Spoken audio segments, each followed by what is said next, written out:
Mildly a Big Deal podcast with Bo Clowers. Insurance.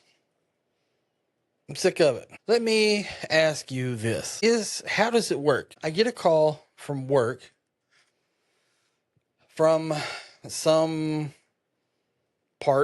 division of whatever you call it, of that deals with high costly medications. Now, it says it's from my employment. So here's my question is, how do they know what medications I take? Makes no sense to me. I haven't signed anything.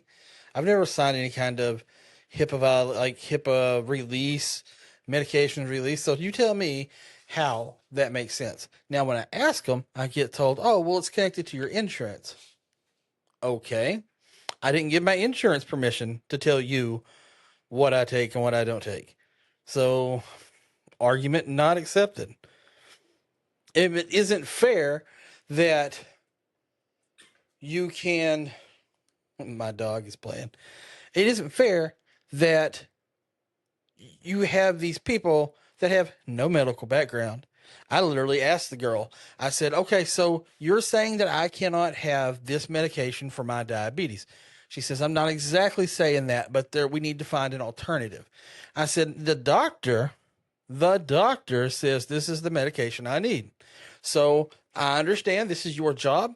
So just explain to me, let me know what your medical number is, so that I can look you up and see what what you have your degree in, what you're a doctor of. She's like, oh, I'm not a doctor. Oh, I'm sorry. Since you were making medication decisions for me, I assumed you were a doctor. That's my fault.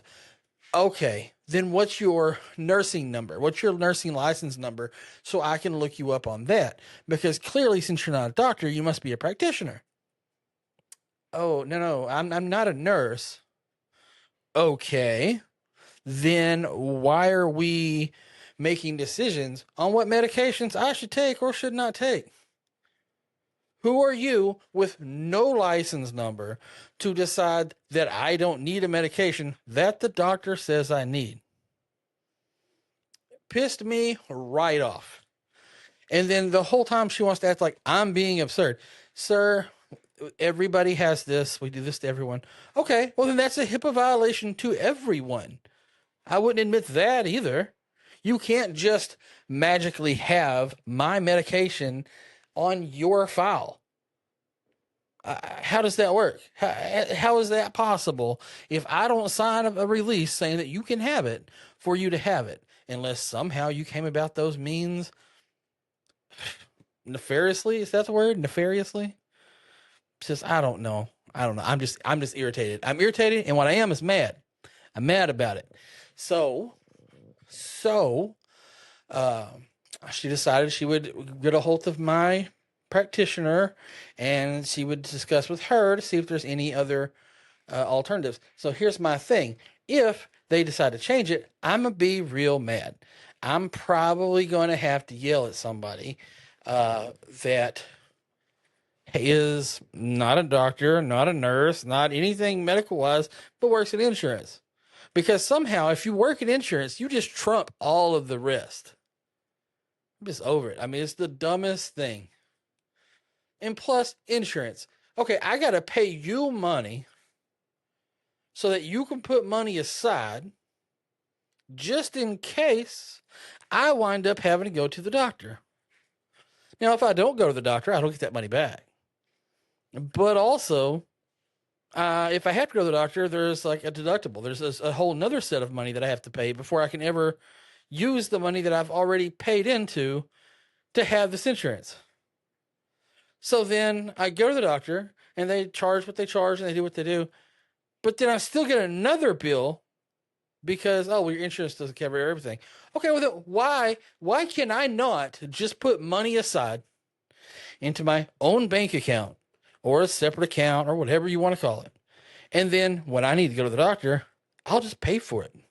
I'll have all this money that I've put into this other account that I can pay for it myself instead of having to ask a insurance company if it's okay with them that I use it. Is it okay with them that I have these medications? Is it okay with them that I have this medication procedure or this medical procedure? Why can I not just pay for it? The fact that you have to have insurance is the dumbest thing. It might be my least favorite American thing. Go ahead, lock me up. That's fine. Do whatever you got to do. But it's bull crap. You almost got me. You almost got me. Insurance of America. You almost got me. And then they want to know, well, how come everybody gets in just, an uproar about all these insurances, and you got kids that can't afford to get surgeries that they need, and people die because they don't have an operation or medication that they need, and it's a crock. It's absolutely nonsense. I am a nurse. And you know what? I wouldn't try to tell somebody, hey, you don't need this medication. Your doctor says you need it, but I don't think you do. And I've been doing this for like 16 years, 15, 60, something like that. Yeah. And I still wouldn't like question the doctor. Hey, what if we put him on Basal-Gar instead of Lantus? What if we did that instead? Just, so we don't have to pay as much. If the doctor says it, if the doctor orders it, just give it. Over it. I'm sick of it.